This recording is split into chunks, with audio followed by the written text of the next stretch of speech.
वास्तवमा पलानबिजुलको जनतालाई र पलानबिजुलको विद्यार्थीलाई अब शास्ति भोग्नु पर्ने अवस्था थियो। बोधे परिसरमा जानु पर्थ्यो, यता सुरुङ्गा जानु पर्थ्यो।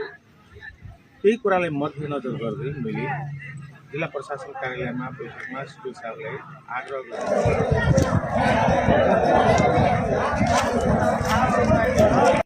विद्यालय पुरानो एउटा र अहिले चाहिँ प्राविधिक धार पनि र +2 पनि सबै हुँदै पनि हामीसँग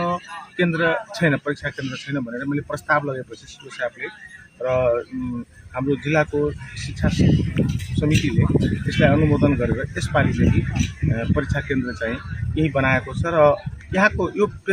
केन्द्र भइसके पश्चात अब यहाँका यो पालिकाका बासिन्दाहरू र बोधे वर्षेनका पनि बासिन्दाहरूलाई सजिलो नजिक भएको हुनाले यो यसमा एकदम सबै खुसी छन्। अनि परीक्षालय सभ्य भव्य र मर्यादित बनाउनको लागि पालिका तर्फबाट के कस्ता कार्य गर्नु भएको छ? हामीले केन्द्र अध्यक्षलाई एकदम यसमा परीक्षालय मर्यादित र सुशासन रहित परीक्षाको वातावरण बनाउनको निमित्त हामीले